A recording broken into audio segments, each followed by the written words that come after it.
The emergency sirens wailed across the Galactic Military Academy as Instructor Zektar watched his career crumble before his compound eyes.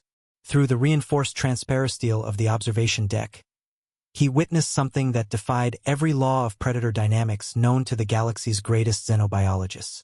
A creature that had terrorized entire star systems, a Shadowmaw from the nightmare world of Keth'moran, was currently having its belly rubbed by a human cadet who kept making ridiculous cooing sounds. "Who's a good boy? Who's my big scary murder kitty?" The human's voice carried clearly through the intercom system, and Zektar's secondary hearts nearly stopped. The creature that had once devoured an entire Quellian assault squad was now purring. Actually purring. A sound that Shadowmaws were theoretically incapable of producing. Cadet Jackson Rivers, the human exchange student who had somehow infiltrated their most prestigious military institution, was treating the galaxy's most feared predator like some sort of domesticated pet. The Shadowmaw, all 9 feet of obsidian-scaled death machine, had rolled onto its back, 6 legs kicking contentedly in the air while its razor-sharp tail swished with what could only be described as joy. "This is impossible," whispered Commander Thexari, the Korthak who oversaw the Academy's xenobiology department. "The psychological profiles indicate that Shadowmaws are incapable of forming emotional bonds.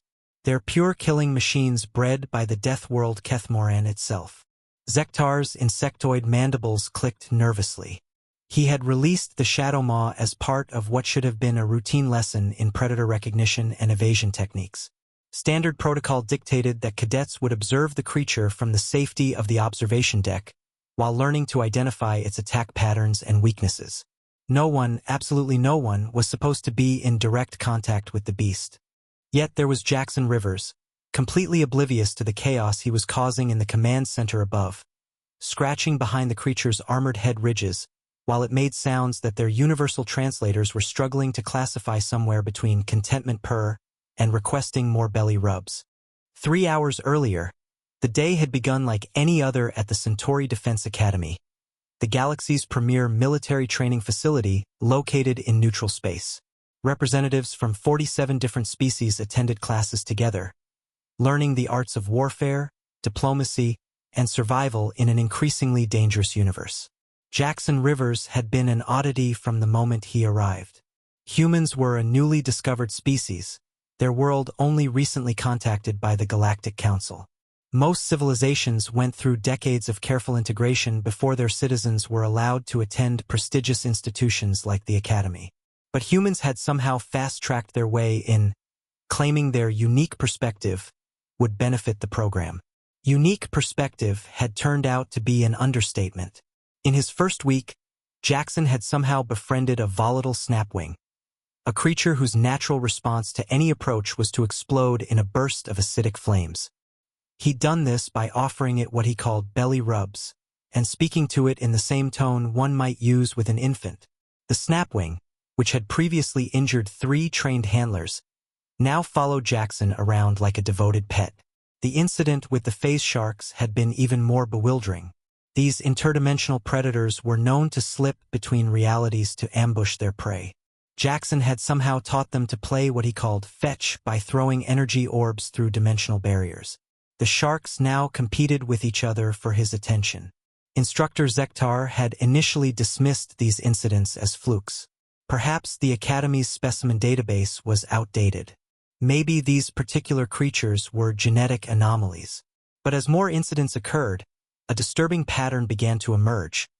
Jackson Rivers had an uncanny ability to pacify creatures that should have killed him without hesitation. The Shadowmaw was supposed to be different. It was supposed to be the ultimate test. Shadowmaws weren't just predators, they were apex nightmares. They evolved on Keth'moran, a world where every single life form had developed specifically to kill every other life form. The planet's ecosystem was so hostile that the Galactic Council had classified it as a Class X death world, forbidding any colonization attempts. The few scientific expeditions that had attempted to study Keth'moran had resulted in total casualties. The Shadowmaw they kept at the Academy had been captured at enormous cost. 3 full battlecruisers had been lost in the operation, and it had taken a specialized containment team using technology borrowed from 12 different civilizations to successfully transport the creature. It was kept in a specially designed habitat that replicated Keth'moran's hostile environment. Toxic atmosphere, crushing gravity, and temperatures that would melt most known metals.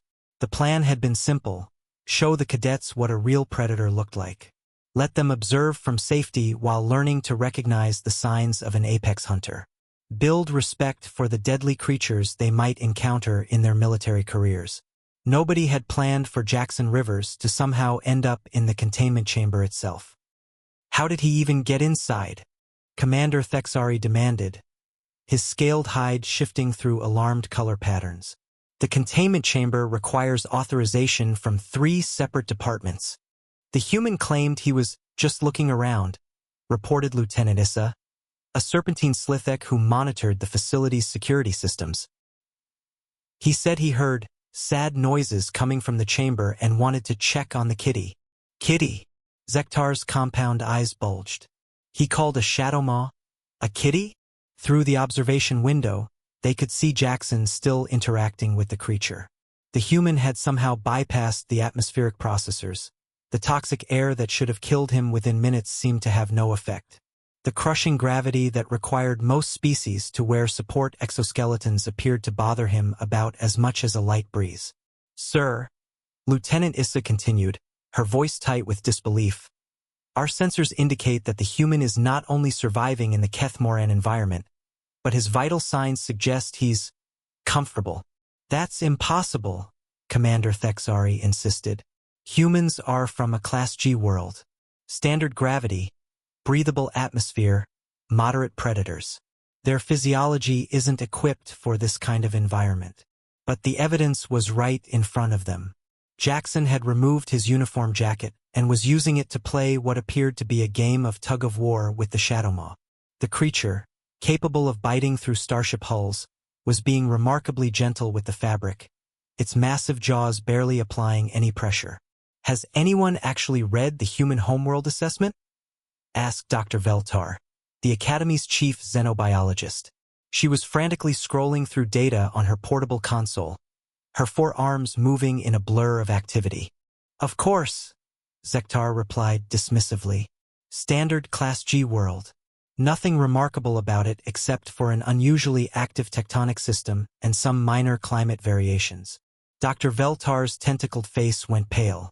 Sir, I think we need to re-examine that classification. According to these reports, the human homeworld, Earth, is home to creatures that would be classified as apex predators on most civilized worlds. Their oceans contain organisms that could destroy small spacecraft. Their land masses are populated by creatures with bite forces that exceed those of... She trailed off, staring at her console in horror. Of what? Commander Thexari demanded.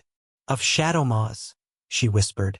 The revelation sent the command center into chaos. If humans came from a world that was home to creatures more dangerous than Shadowmaws, then their classification system was fundamentally flawed.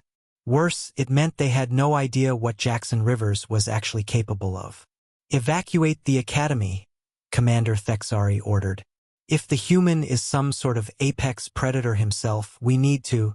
Sir, Lieutenant Issa interrupted. The containment chamber. Something's happening. They turned back to the observation window just in time to see the Shadowmaw suddenly go rigid. Its head snapped up, 6 ears twitching in a pattern that every military officer in the galaxy learned to recognize. Incoming threat detection. Jackson seemed to notice the change immediately. He stopped playing and crouched down next to the creature, one hand resting on its armored flank. What is it, big guy? What do you hear? The Academy's long-range sensors suddenly exploded with activity.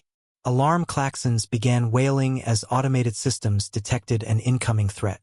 Through the observation deck's main display, they could see ships dropping out of hyperspace. Sleek, predatory vessels with organic-looking hulls that seemed to writhe and pulse with their own life. Keth'moran Hunters, Dr. Veltar breathed. They've found us. The Keth'moran Hunters were a mystery that had puzzled xenobiologists for decades. These creatures, part starship, part organism, seemed to serve as some sort of immune system for their nightmare homeworld. Whenever someone removed a Keth'moran creature from its native environment, The hunters would eventually arrive to reclaim it. Previous encounters had resulted in the complete destruction of research facilities, military installations, and even entire colony worlds. The Academy's defensive systems powered up automatically, but everyone in the command center knew it was hopeless. Keth'moran Hunters had never been successfully fought off. The best previous outcome had been a facility's complete evacuation before the hunters arrived. How many ships? Commander Thexari demanded. 17 confirmed contacts.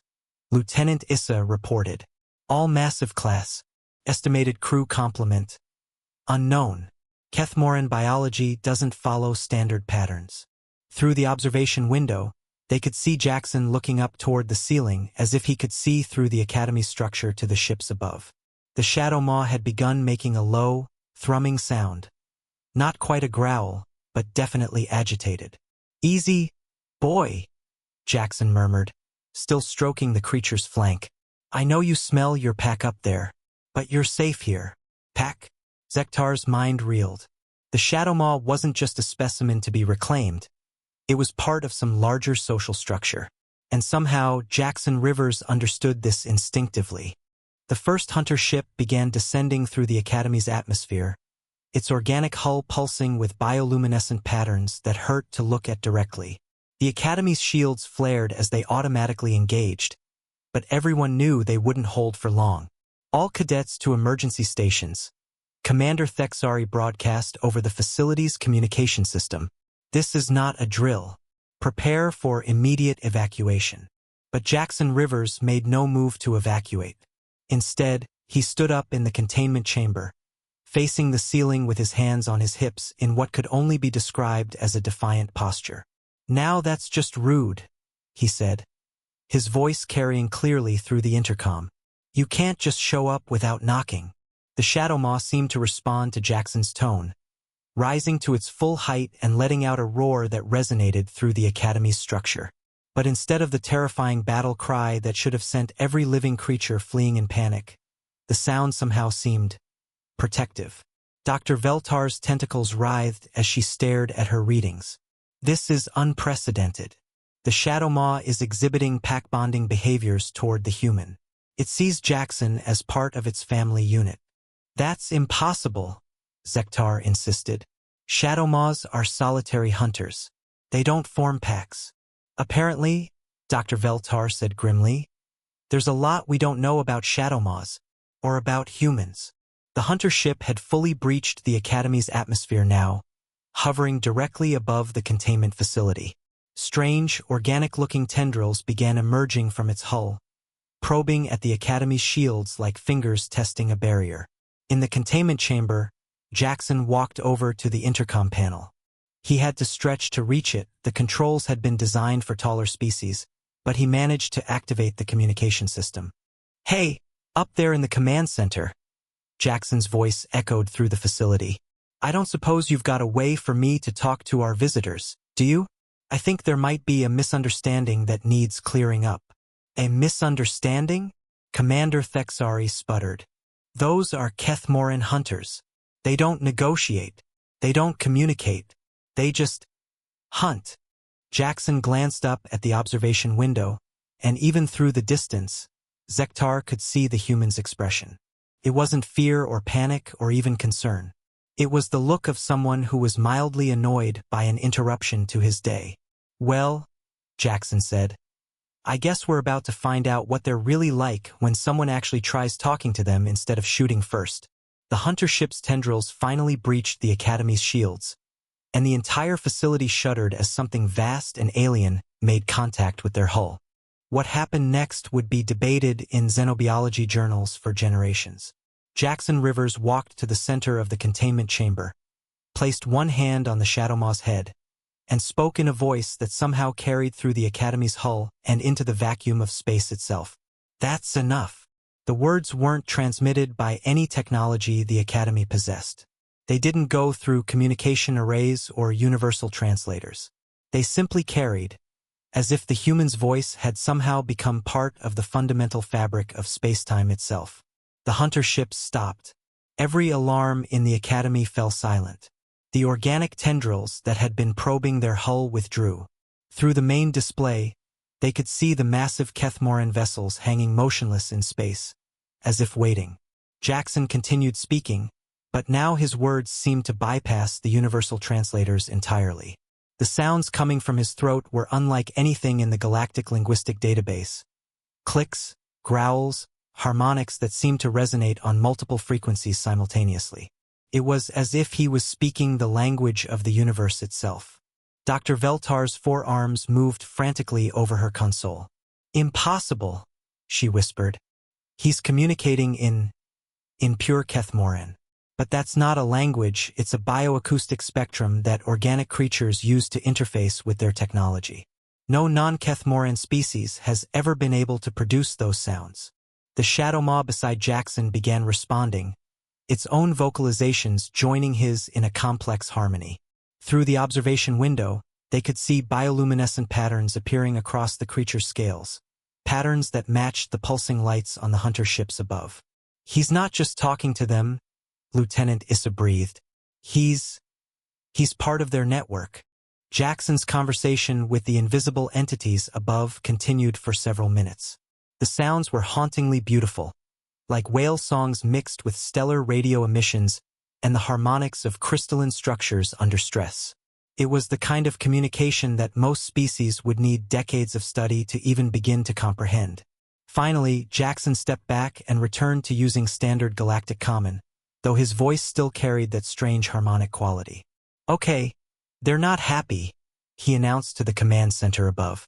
"Turns out when you capture a Shadowmaw, you're not just taking a predator. You're separating a child from its family." The revelation hit the command center like a physical blow. Children. They had been keeping someone's child in captivity.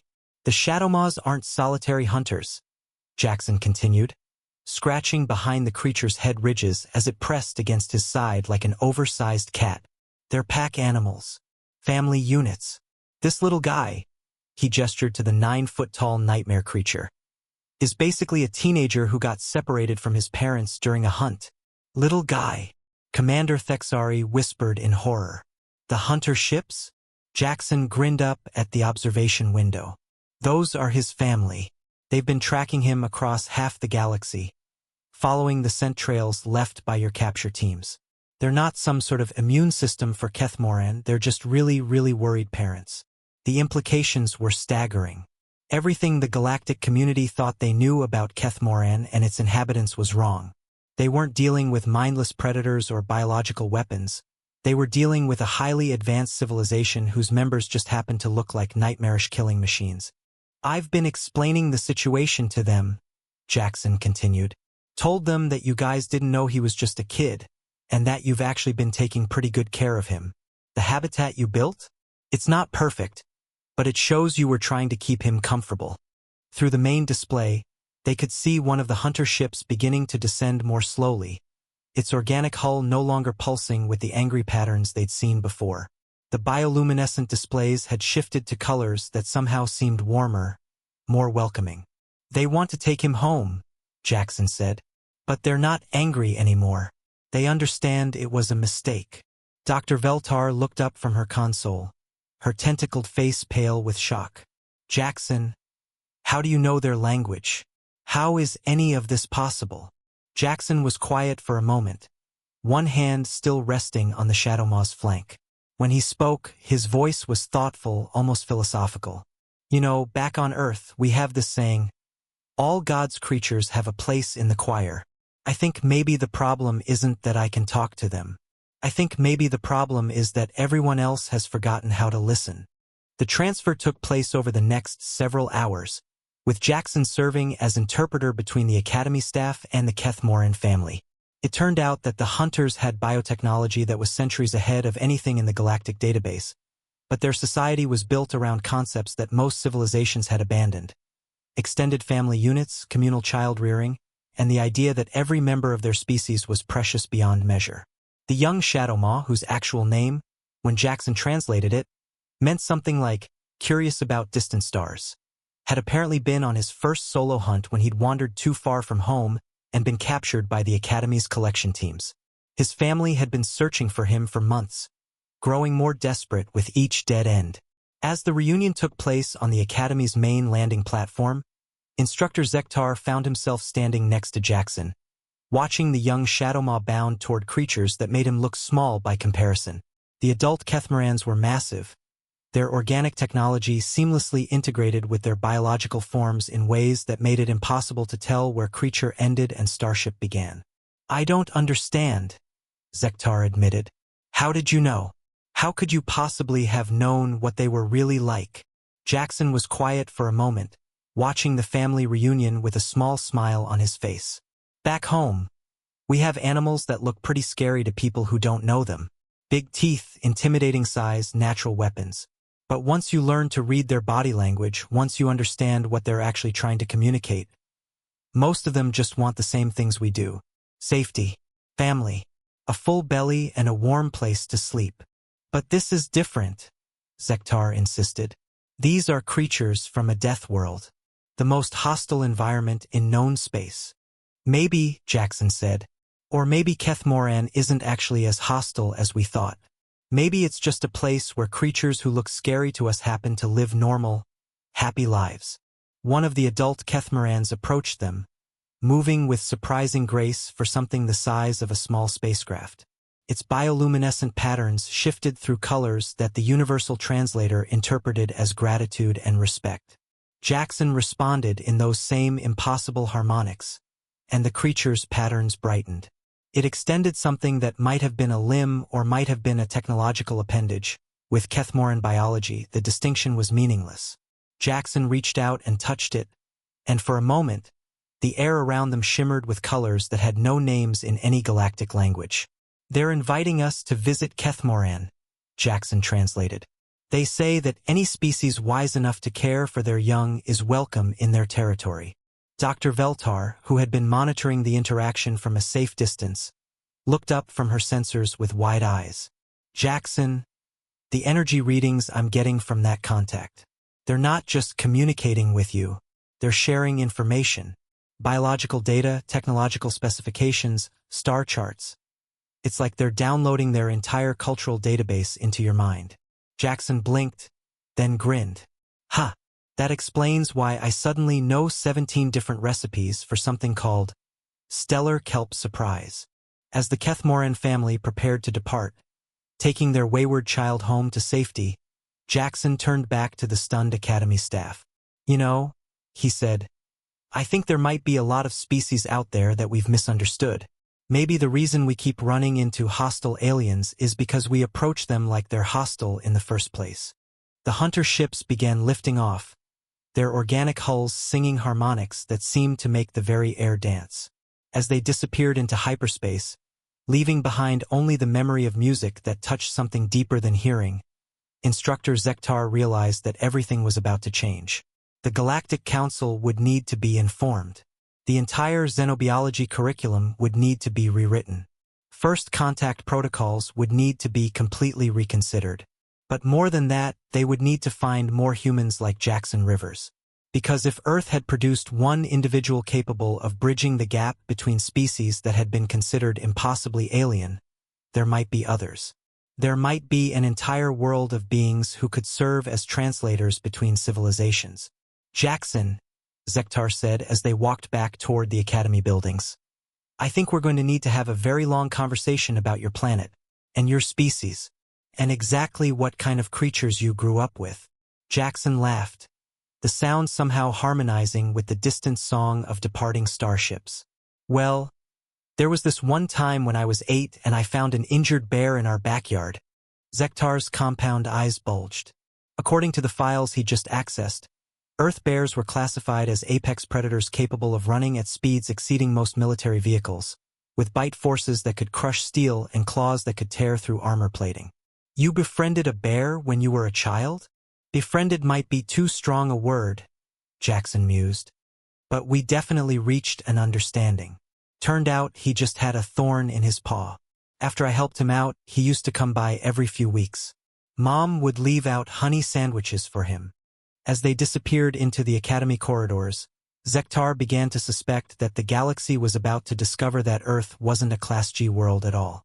It might just be the most dangerous planet in known space. populated by creatures so adapted to surviving alongside apex predators that they had forgotten to be afraid of anything. And somehow, that lack of fear had turned into the rarest gift in the universe. The ability to see past surface appearances and find the beating heart that connected all living things. But that, as Jackson would say, was a story for another day. Because somewhere out there in the vast darkness of space, there were more misunderstood creatures waiting for someone brave enough, or crazy enough, to offer them a belly rub and call them good boy. The universe was about to get a lot more interesting.